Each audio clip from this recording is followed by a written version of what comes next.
أعوذ بالله من الشيطان الرجيم.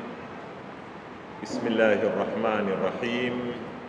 الحمد لله رب العالمين، وصلى الله على سيدنا محمد وآله الطيبين الطاهرين.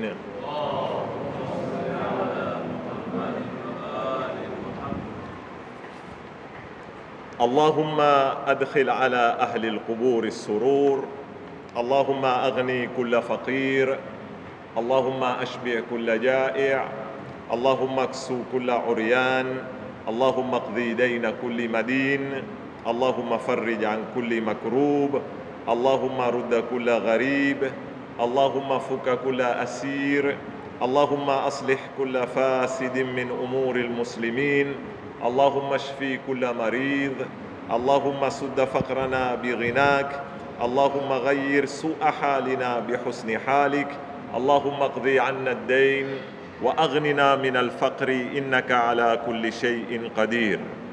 اللهم اشرح بالقرآن صدري، واستعمل بالقرآن بدني، ونور بالقرآن بصري، وأطلق بالقرآن لساني، وأعني عليه ما أبقيتني، فإنه لا حول ولا قوة إلا بك. يقول الله سبحانه وتعالى: وقالوا لو كنا نسمع أو نعقل ما كنا في أصحاب السعير. صدق الله العلي العظيم. Ndugu zangu wapendwa, assalamu alaikum wa rahmatullahi ta'ala wa barakatuh. Tuko katika sehemu ya pili ambayo yazungumzia malengo yanayohusu mwanadamu na nafsi yake, na nilielezea yana kwamba kwa mtazamo wa Kiislamu wa sifa ile ya shumulia tulioizungumza nyuma, mwanadamu ni mmoja lakini ana pande nyingi. Ana upande wa kimwili, ana upande wa kiakili, ana upande wa kiatifa wa kihisia, ana upande wa kigharaiz na shahawati, ana pande zote.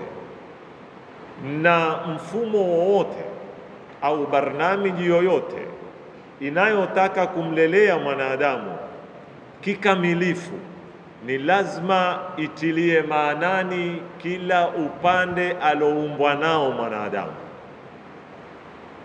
na ni lazima ushughulikie kila mahitaji yaliyoko katika kila upande.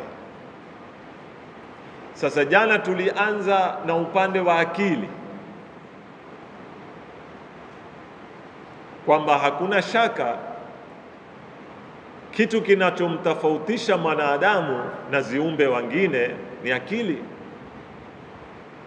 na akili ndiyo ilomuweka mwanadamu kwenye maqamul karama na maqamul khilafa na maqamul amana.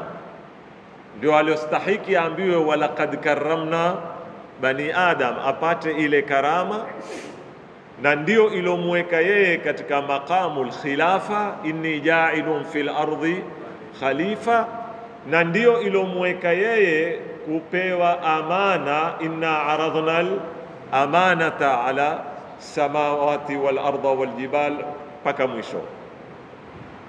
Hii ni akili. Sasa akili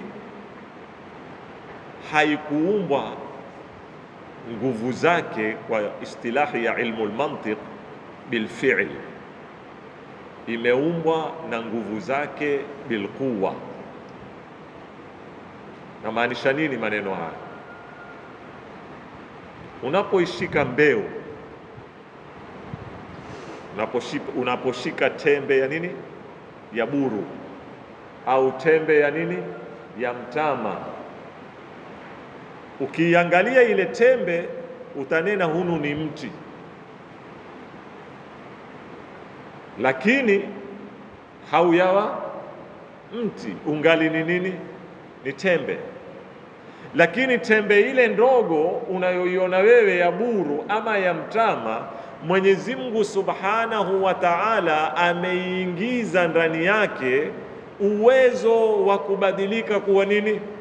Kuwa mti mkubwa, na ukata badala ya kuwa ni tembe moja, kesho ikakupa 700 haba. Mburu ulipotia umetia tembe moja. Zaidi ya hapo, ishike koko ya buyu,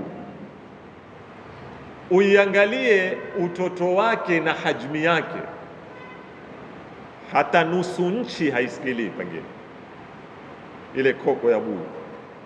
Lakini ndani ya koko ile Mwenyezi Mungu Subhanahu wa Ta'ala ameweka istidad na kabilia, maandalizi ya kuweza kuwa ule mbuyu unaouona, ambao haulinganishwi kabisa baina ya mti wenyewe na koko ilozalisha mti ule. Hili ndio maana ninaokusudia bilquwa walaysa bilfi'l. Kwa hivyo hii akili si mbuyu ulimezwa moja kwa moja. Kwa mifano rahisi, ni kama koko ya buyu ilotiwa, lakini lau itapata ardhi mzuri ya kumea, na lau itapewa manosho, itanoshewa, na lau itapata nini, samadi na kupaliliwa na kutolewa uchafu, koko ile yaweza kubadilika ikawa nini? Ikawa mbuyu. Na vile vile ikosapo ardhi mzuri ya kumea, na ikosapo kuhudumikiwa kwa kunoshwa na kwa samadi na kwa kupelelewa na kwa kulimiwa, yaweza kubaki ni koko. Mmenielewa vizuri mpaka hapa? Ni mifano tu, sitaki muitukue moja kwa moja, ya kukaribisha hii akili alivyoiumba mwanadamu kwenye zitwa zetu ni ndogo sana. Ikianda ndio ile akhrajakum min butuni ummahatikum la ta'lamuna shay'a, iko tupu, lakini ikizowezeshwa yaweza kuwa kubwa na yaweza kufanya mambo ya zituko katika ulimwengu huu. Sasa kazi ya malezi si ile koko ya buru mpaka umee mti, yataka ardhi ya sawasawa inaokubali kumea, yataka kunoshewa, yataka samadi. Haya ndio tunaoyaita ndio mazingira yanayoundwa na mfumo wa malezi wa Kiislamu ama mwingine, tangu ndani ya nyumba akizaliwa ule kijana mpaka kupita katika taasisi za kielimu na mpaka mazingira ya kijamii. Haya ndiyo mbolea zake, ndiyo samadi yake, ndiyo mvua yake, ndiyo udongo wake. Sasa utakuwa kwa mujibu wa matayarisho haya,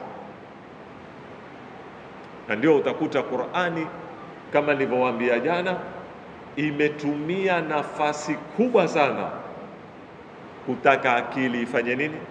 Izowezeshwe, ioneshwe aya za Mwenyezi Mungu. Afala yaqilun afala yatafakkarun qul indhuru, mpaka mwisho. Hiyo ni nukta ya kwanza ambayo nimependa kujazia jana. Nukta ya pili, kujizowezesha. Jana nilishiria mifano tu ya kijamii, lakini leo nitaka kuja kwenye kielimu. Moja katika kuiboresha akili, baada ya kuiboresha, ni kuiwekea mikakati namna ya kuiongoza. Sababu akili ni chombo, ni kama bunduki, ni kama bomu. Kikiboreshwa peke yake kitakuwa kikali, lakini chaweza kikatumika mahala ambapo sipo. Sasa sio tu twahitaji katika mfumo wa kimalezi wa Kiislamu kuiboresha akili, twahitaji kuipa mwongozo akili. Baada ya kuiboresha, itatumika wapi na kwa maslaha ya nani na kwa kujenga lipi akili ile itatumika. Na vipi mwanadamu atajizowezesha kuamiliana katika miamala yake kwa zipimo za kiakili? Napenda muzingatie mambo haya ambayo mwayasoma kila siku kwenye Qur'ani, hata mtu ambao Kiarabu chake ncha kutahaji yayua haya, lakini napenda leo muyaweke katika msururu, muyaangalie. Mahala kadha wa kadha Qur'ani imelaumu fikra ya kufuata wazazi. Sikwambii ni aya moja au aya mbili au tatu ama nne. Na utaona mara nyingi katika mijadala ya mitumi na wafuasi wao, wakati walipokuwa wakipewa hoja za kiakili, utetezi mkubwa walokuwa wakiitetea nao wale kaumu zao ni kwamba inna wajadna abaana, na Qur'ani ikiwakanya kwamba masala ya inna wajadna abaana katika kamusi ya mfumo wa kimalezi ya akili ya Qur'ani haikubaliki. Iweke hiyo, utairudia aya kadha wa kadha, maweza mkaziona. Pili, mukisoma nyinyi pia kwa mato yenu mutaona kwamba Qur'ani imeshambulia sana misingi ya kufikiri ya kufuata wengi. Hunena nini? Sio tu kufuata wazazi, masala ya kufuata nini? Wengi. Kwa lugha ya leo, wengi wape. Yani kwa lugha nyingine, masala ya Muislamu kufikiri katika jamii kwa kufuata mwenendo wa wevu, amwaji zile mauji, yenda wapi, wevi yapija wapi, wewe wenda hapo. Qur'ani imekataa na imewatukana watu wenye tabia hii, na imekuja kuonesha kwamba kipimo cha ukweli na usawa na batili na nini hakifuati kabisa idadi. Wale walakinna aktharahum la ya'lamun, walakinna aktharahum la yaqilun, walakinna aktharahum kadha, kisha wa qalilun min ibadiya shakur. Wekeni msingi wa pili ono, na napenda mukitoka hapa mufanye utafiti zaidi. Qur'ani kwanza imekataza mantiqu taqlidil aba, mantiki ya kufuata wazazi. Wazazi kwa maana pana hapa, si wazazi kwa maana ya babako na mamako walokuyea. Wazazi hapa ni kwa maana ya waliopita, wazee waliopita, na nitakuja kuieleza. Pili, Qur'ani imekataa kabisa mantiki ya kufanya wengi ndio kipimo cha nini, cha usawa, imekataa. Tatu, ukisoma Qur'ani ndugu zangu, utakuta imeshambulia sana masala ya dhana, masala ya kufuata dhana.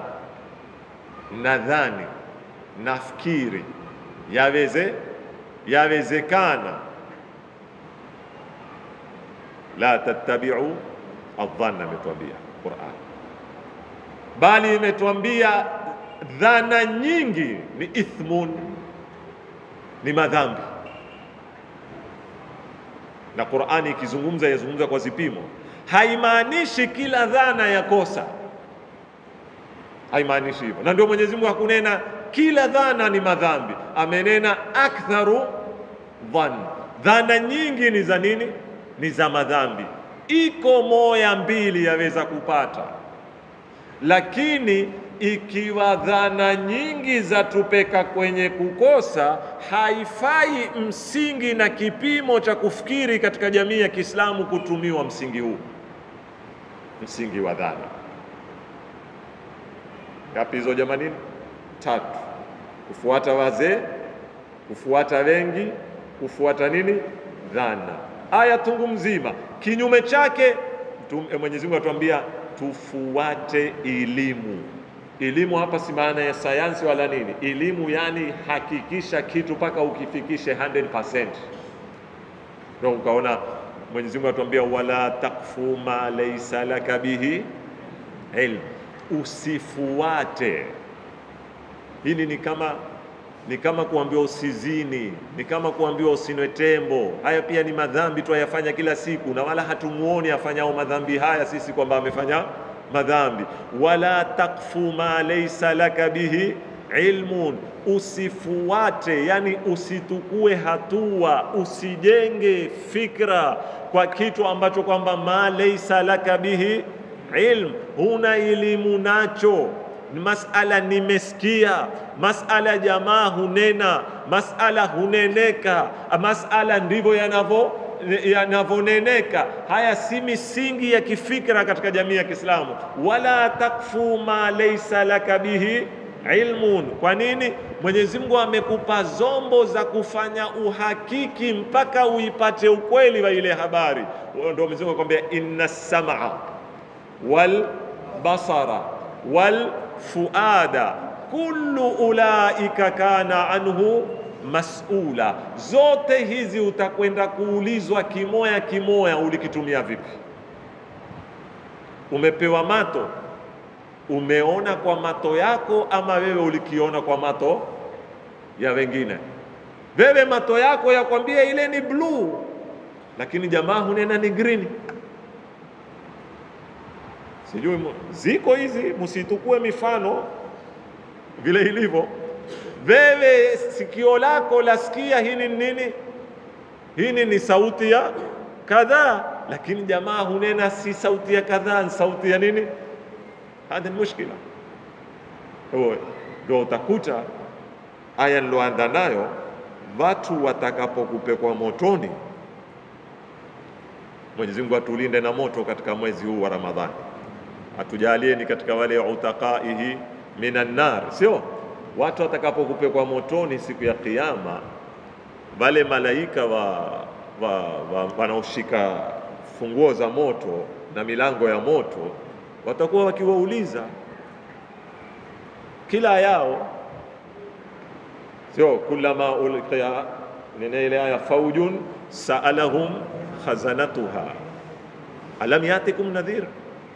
Vipi jamani, nyinyi mbona mmefika kiwango hiki cha kufika motoni? Malaika wauliza watu wa motoni, hamukufikiwa na mwenye kuwahofisha na mwenye kuambia matokeo haya? Watanena bala, watakiri walifika, mitumi walikuya, zitabu ziliteremka, wale al-amiruna bil ma'rufi wan nahuna anil munkar walituambia nini, lakini sisi tukakanusha, tukanena ma anzalallahu, Mwenyezi Mungu hakuteremsha kitu chochote. Sitaki hapo mimi. Sasa wakati wa mayuto. Mayuto nini? Kuyuta ni kwamba ulikuwa na fursa ya kutumia kitu usikitumie, ndio maana ya kuyuta. Wa ila asokuwa na fursa hayuti. Mathalan, Mungu alikupa siha kwa miaka, baadaye akakupokonya, utayuta kama siha ile hukuitumia kwa manufaa yako. Mungu alikupa pesa, ni fursa, hukuzitumia, utayuta. Lakini mtu alozaliwa maskini mpaka akafa maskini, hakuna siku atayuta nene nimeyuta kwa nini? Kwa nini? Yani fursa gani? Sasa hawa wako katika makamu ya kuyuta. Na ayutao, nisikilizani vizuri sana hapa, ayutao siku zote huyuta kwa sababu alikuwa na kitu na fursa nacho, hakufanya nini? Hakukitumia. Ndio wakanena waqalu lau, hapa kwa maana ya tamani, ndio hiyo ya nadamu. Lau hairudishi kitu tena, ubaki lau nilifanya lau, kama wale wachezaji mpira, lau aliupiga katiti tu kwa huku ungeliingia, lakini haukuingia na haurudi tena. Ndio ile waqalu lau kunna nasma'u au naqilu ma kunna fi ashabi sa'ir. Lau tulikuwa twaziona rangi kwa mato yetu, hatuneni watu huziona iye. Lau tulikuwa twasikia sauti kwa masikio yetu, hatutegemei watu hunena niziko iye. Wakadhalika wa au naqilu, na twazitumia akili kisawasawa, ma kunna fi ashabi sa'ir, hatungekuwa leo tuko katika jopo la watu wa wapi? Kinyume chake. Kwa lugha ya kiusuli, mafhumu yake ni maana kuzitumia akili na kutumia mato na kutumia masikio ni sababu ya kuingia peponi. Kwa sababu ikiwa kutozitumia ni sababu ya kwenda motoni, itakuwa kuzitumia ni sababu, alal aqali, sikwambii ni sababu ya kuingia peponi, ni sababu ya kutoingia motoni. Na ukitongia motoni pahala pengine wapi? Hakuna, isipokuwa madhhabi ya Mu'tazila peke yake. Lakini madhhabi yote ya Kiislamu siku ya Kiyama sehemu ni ngapi? Ni mbili peke yake, ni janna au nar. Asokuweko peponi uko wapi? Motoni. Asokuweko motoni uko peponi. Mu'tazila wana rai yao mahala pao, wao wanena kuna sehemu ya tatu, si motoni si peponi. Kuna watu watakuwa hawako peponi, hawako motoni. Ni mijadala mirefu ya kiakaidi hiyo. Ala kulli hal, kwa hivyo ndugu zangu, mantiq ya kufuata wazee kwamba ndiyo hoja bila ya kujenga elimu, na hapa napenda sana kubainisha, lakini wengine hukwambia mbona mitume wamefuata wazee? Nena millata abi, sio nimefuata mila ya nani? Ya babangu Ibrahima. Katika aya nyingine millata abai Ibrahima wa Ishaqa wa Yaquba wal asbat. Hatujakatazwa kufuata walotangulia mutlaqan. Hapa ndio nataka kuweka wazi, bali mukadima yangu ya kwanza, asije mtu akanambia leo pia nagongana tena, bali malezi ni kurithisha yalokuweko kwa kizazi kuyapeka kwa kizazi kingine. Na maana ya kurithisha nini? Ni kuwataka kizazi kinachokuja kiendeleze yalokuweko kwa nani? Kwa wazazi wao. Si ndio maana ya malezi? Moja nilizungumza mando wa darasa. Sasa na leo ustadhi, mbona watuambia Qur'ani yakataa masala ya kufuata? Masala ya kufuata kitongo hakuna. Naam, Nabii Allah Ibrahim alikuwa mwema, Nabii Allah Yaqub alikuwa mwema. Baada ya kuthibitisha kwa akili yangu na fikra zangu kwamba huyu alikuwa mwema, nitamfuata. Lakini pia katika kumfuata kwangu mwanzo nimetumia nini? Akili. Ama tu namfuata kwa sababu ni nani? Ni babangu. Au namfuata tu simandi ya ule mwenye beiti ya Qatrun Nada, idha qalat hadhami fasaddiquha fa innal qawla ma qalat hadhami. Akishakunena shekhe, basi nyinyi fanyeni nini? Sadiqini tu. La, yaingia akilini kwanza ayanenayo baba, ayanenayo shekhe. Pili, haya ayanenayo yako katika cycle ya ikhtisasi yake. Pano kesho aje shekhe apande hapa ave hutuambia corona huambukiza hivi, haiambukizi hivi. Mkiweko msikitini mwaweza kupanana mikono na Mwenyezi Mungu tawalinda tu. Wewe shekhe, si ikhtisasi yako uambukizaji. Wewe ikhtisasi yako nini? Ni hukumu shar'i. Hatukufuati wewe hapa. Kila jambo jamalini lina mtu wake wa kufuata. Kama yapo daktari akataka kuzungumza mambo ya haidhi, tunamwambia daktari, tafadhali, si ikhtisasi yako masala ya hukumu za nini? Za haidhi.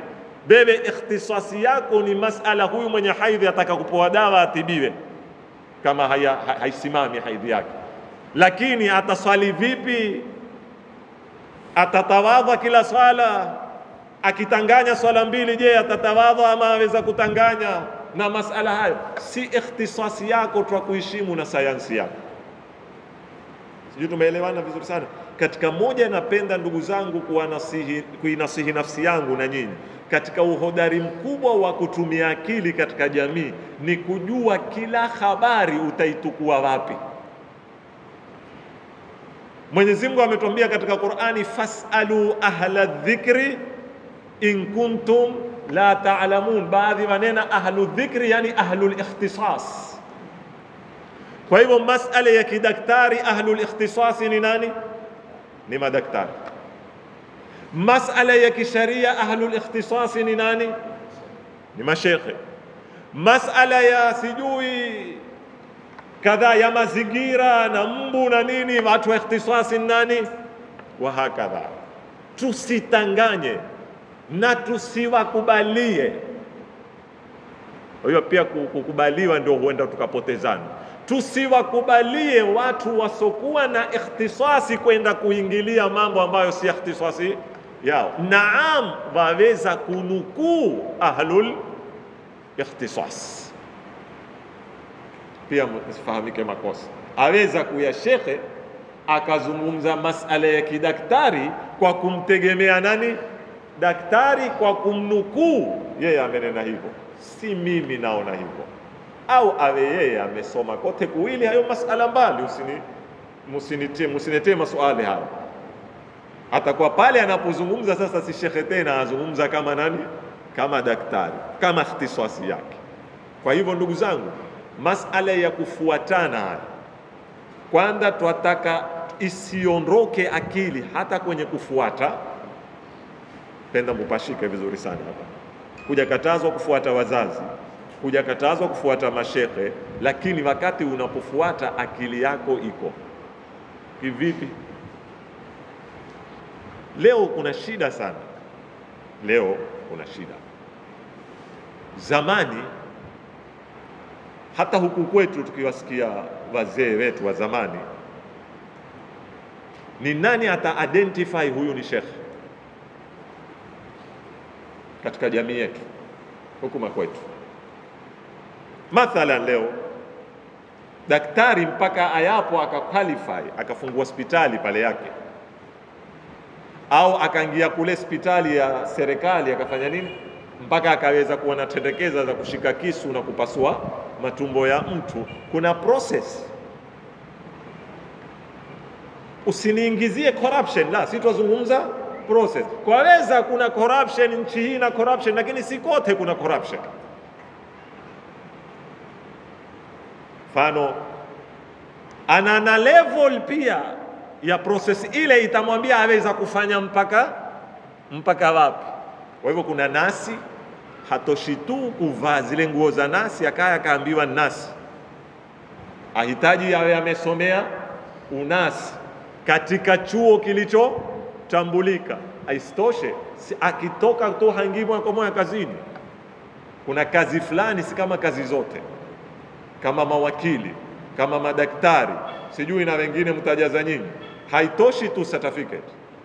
Kuna na bodi fulani sijui huitwaje, ni lazima zije zikufanye nini, zikubariki kwamba huyu sasa aweza kuwa wakili, huyu sasa aweza kuwa nani, daktari, wapewe leseni na wanana kurenew kila baada ya nini, ya muda. Sasa tuje kwetu sisi, mashekhe hupita process ipi?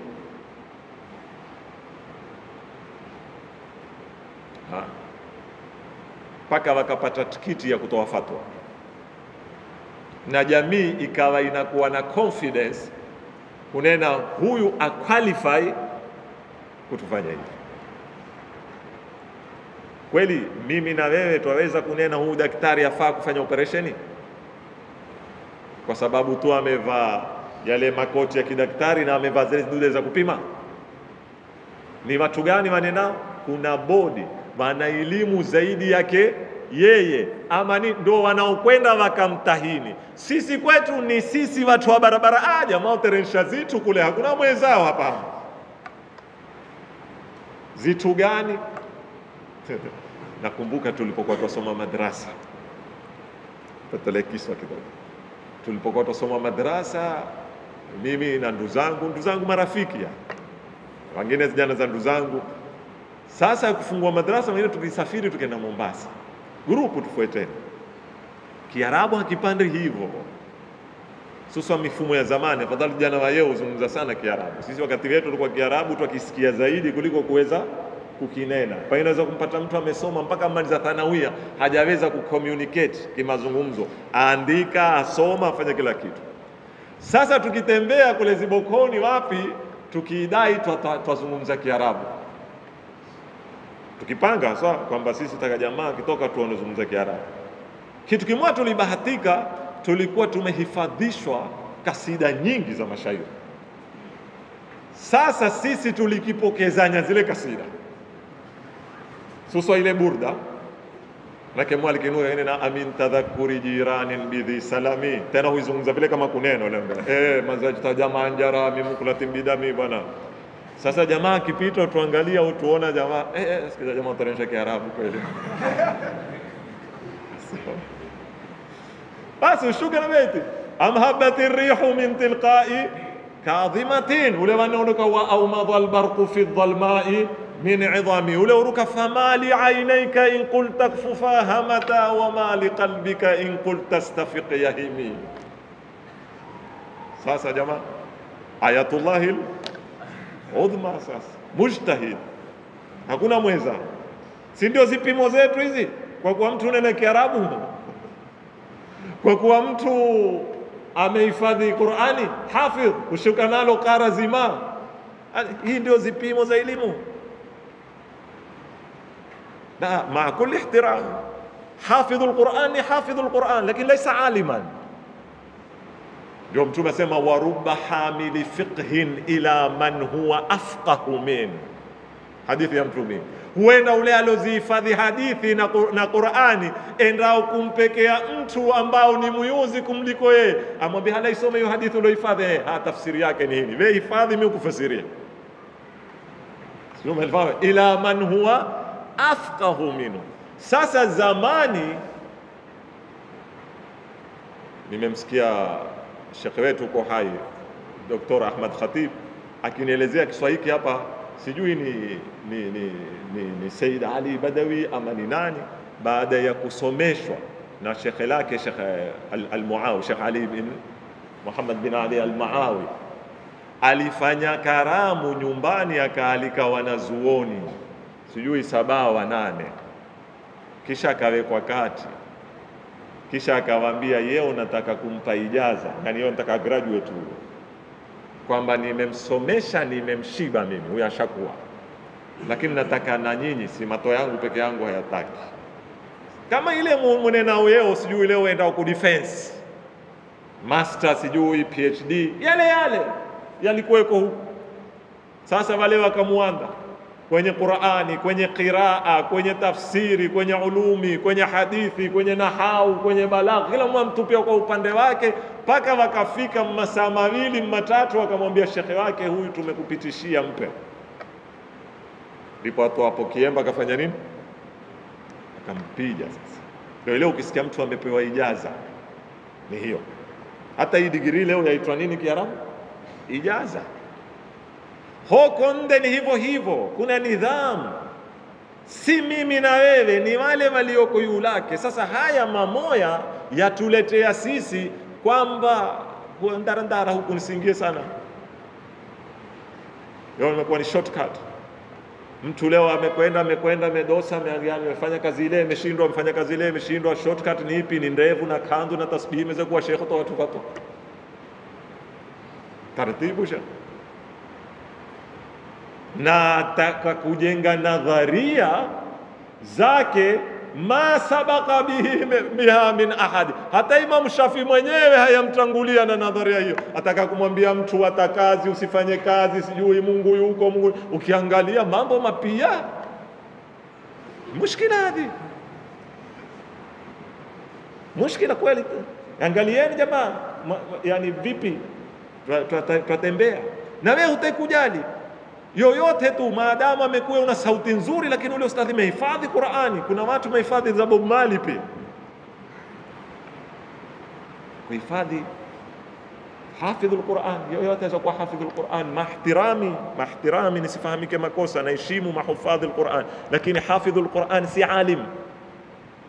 si alim wa Qur'an. Aweza kutiwa kwenye nini ya aya akenda msobe, na ndio ile mara aweza kwenda kwenye nadharia. Mimi nitawapa mfano mmoja bila kufasiri leo, nendani mkafanye utafiti. Yani sote sisi hapa huzungumza masala Uislamu halalisha kuwa wake 2 na 3 na 4, Ndivyo mnavyoamini ama sivyo? Kuna sharti yoyote ya kuoa mke wa pili? Si mpaka tu uwe na uweze tu, sio? Kuna nyingine? Mimi nitawaambia leo hamwezi kuoa, na kwa aya ya Qur'ani imewaruhusu peke yake kuoa wake wawili wenye mayatima ambao hawana msaidizi wa kuwalea. Anaenda kaizengei aya uifasiri umpate hafidha akutoe kwenye mtego huu. Anena ile aya kabla ya kunena si usoma pale fankihu ma taba lakum minan nisa'i mathna. Lakini rudia nyuma na unene ustadhi. Fa in khiftum alla ta'dilu alla tuqsitu, sio fil yatama. Kabla ya khiftu ya kule kuna khiftu ya huku mando ya aya, mukicha mutashindwa kufanya uadilifu kwa mayatima, hapo fankihu ma taba lakum minan nisa'i mathna wa thulatha wa ruba. Fa in khiftum ya pili an la ta'dilu, mina itakahia kwanza sharti faman kana maridhan au ala, ndio huruhusiwa kula. Ama huruhusiwa kula yoyote? Haruhusiwa kula Ramadhani nani? Ni ima awe maridh au ala. Kwa hivyo haruhusiwa kuoa wake wawili yoyote, ama ni mwenye mayatima.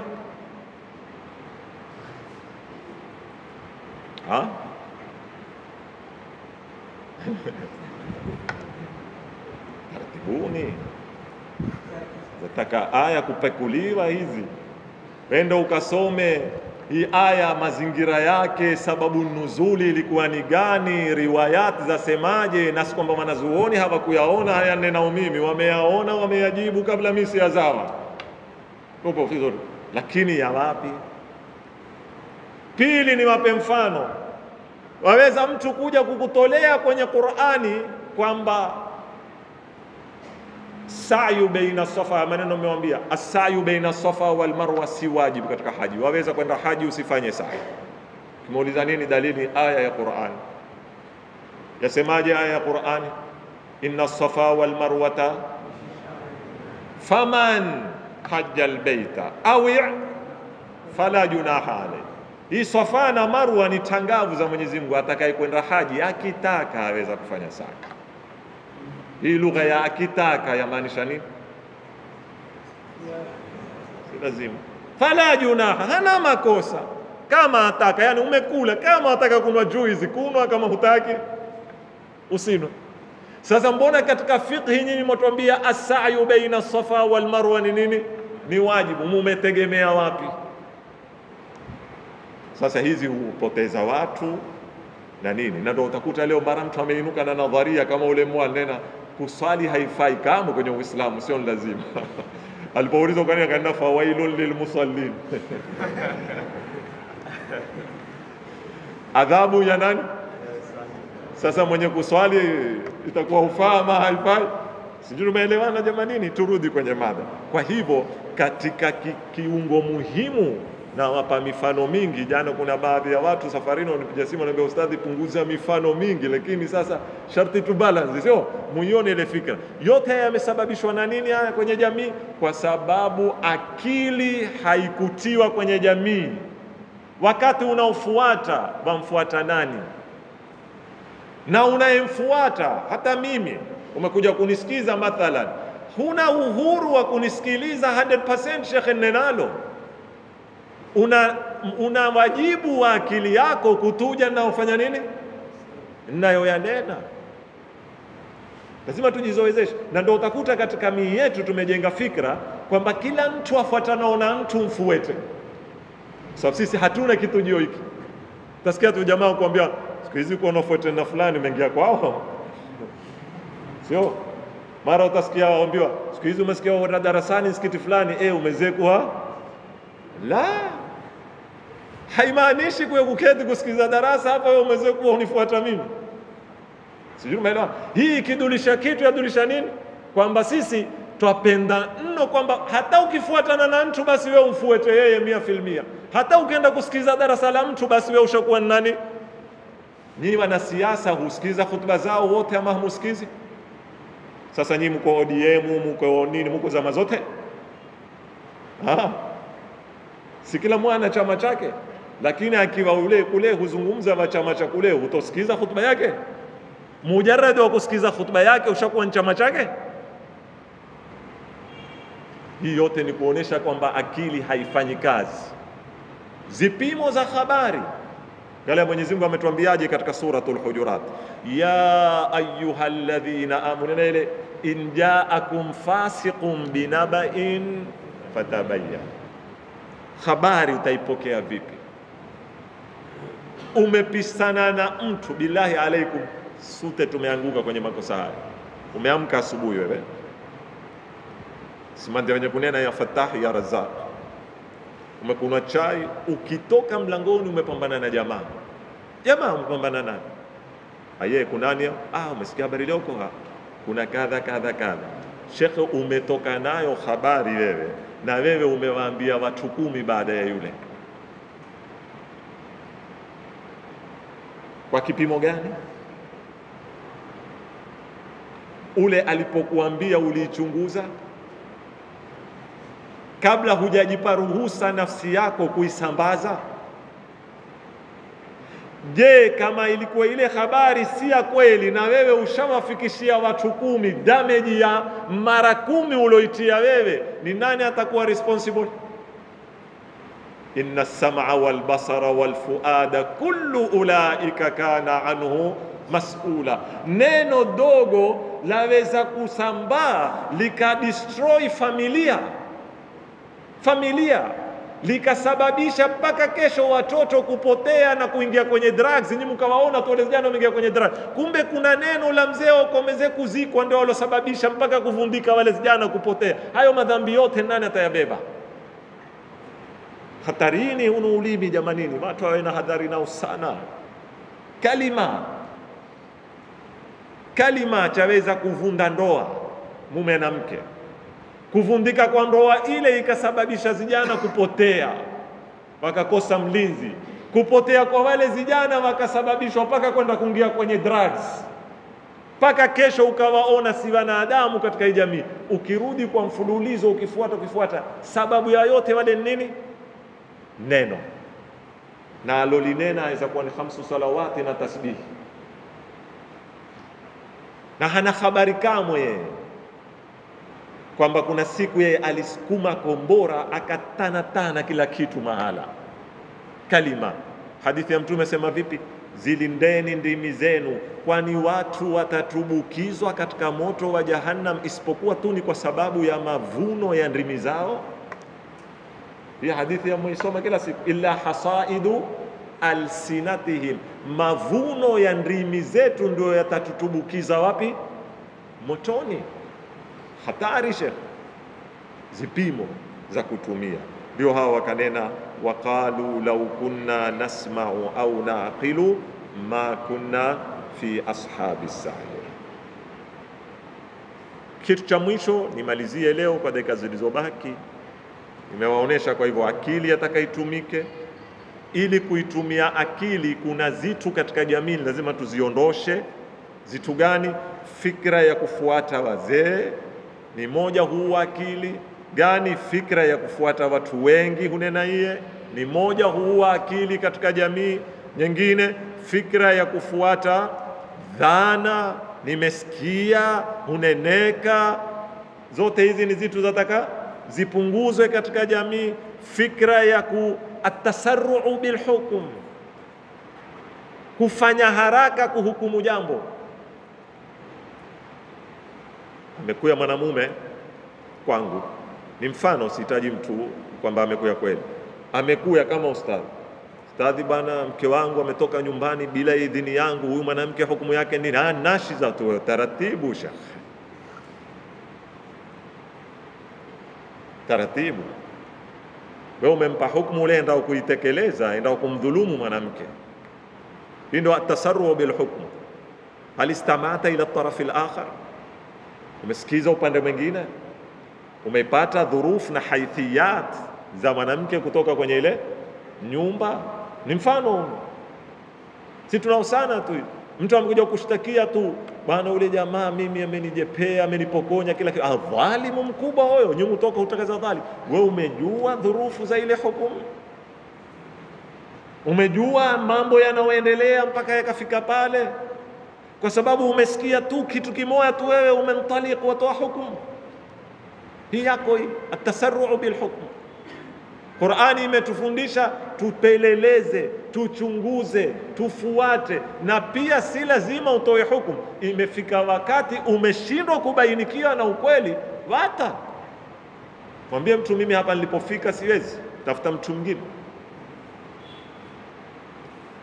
Sisi twaihukumia, twaitolea hukumu. Hizi ni katika zipimo za makosa tunazozitumia. Pili, ndugu zangu, akili someshwe. Leo hapa nataka kumaliza, kwa sababu akili ina nguvu, lakini yapotoka ikikosa mielekeo. Anayesoma siku zote ana mpangilio katika kutumia akili yake, kinyume na asosoma. Haijalishi amesoma nini. Mtu yoyote aliyesoma, inshallah amefanya digrii ya kutibu wanyama, inshallah amefanya digrii ya kusoma haya mai ya pwani yakoje, tayari hoyo ni muthaqaf wanamuita. Kwa nini? Kwa sababu ile niliwaambia methodology. Kumbuka niliwaambia methodology katika kila elimu. Sawa, usome elimu za sayansi hizi za nini, za madaktari na injinia, somea ualimu, somea kila utakachokusomea, ndani lazima kuna kitu huitwa nini? Methodology. Methodology nini? Ni mwongozo wa kuiongoza akili yako jinsi ya kutembea katika kufikiri. Mwongozo utembea vipi? Wataka kuchunguza mai ya bahari, utafundishwa mai ya bahari, lakini automatic ni system ishaingizwa kwenye akili yako. Utaanza wapi? Utakwenda wapi? Utaweka ihtimalat 4-5, utathibitisha moja baada ya moja mpaka itakayokubaki utanena sababu ya kuyaa mai na kufuma ni hini. Hiyo ni methodology. Hiyo utakuja kesho pia mtu akikwambia jirani yako kutukana sana, utatukulia kama muyao wa bahari. Aweza kuwa huyu ni mrongo vizuri aweza kwamba huyu amesikia sauti ya mtu ufanana na nani? Na jirani yake. Aweza kuwa alikuwa wakifanya dhihaka naye akamrudishia dhihaka, ametukua amekuwa kunietea. Aweza ihtimali 5. Si ndio hii methodology mnaofundishwa jamanini kwenye tajruba za kisayansi? Utaweka zile ihtimala. Aweza kisha moja tuithibitishe kwa dalili, kul hatu burhanakum. Kwa hivyo yoyote anayesoma, haijalishi amesoma nini, yachangia kiasi kikubwa kuiframe akili yake kwa methodi za kufikiri na zipimo na hatua za kutembea. Ndipo pale tukaja tukanena hal yastawi alladhina ya'lamuna walladhina la ya'lamun. Bwana Mwenyezi Mungu akwambia hawafanani katika nini. Mwenyezi Mungu kunena katika nini chochote, ukimweka yuwao na asoyua nzitu ziwili tofauti. Katika kupokea habari ayuwao tofauti na asoyua, katika kutoa habari ayuwao na asoyua tofauti, katika kupima mambo ayuwao na asoyua tofauti, mpaka katika kureact, hata akikasirika hata ni ayuwao na asoyua ni tofauti. Qul hal yastawi alladhina ya'lamuna walladhina la ya'lamun innama yatadhakkaru ulul albab. Basi wenye kukumbuka zaidi na utamu zaidi ni pale elimu inapotanganywa na akili zikafanya kazi pamoja. Ndio hiyo innama yatadhakkaru ulul albab. Inapotanganywa elimu na akili, hono mujtama utakuwa ni mujtama tuutarajia mambo makubwa mbele yake. Mwenyezi Mungu Subhanahu wa Ta'ala atatujalia minal ladhina yastami'una alqawla fayattabi'una ahsana. Walhamdulillahi rabbil alamin wa sallallahu ala sayyidina Muhammadin wa alihi at-tahirin.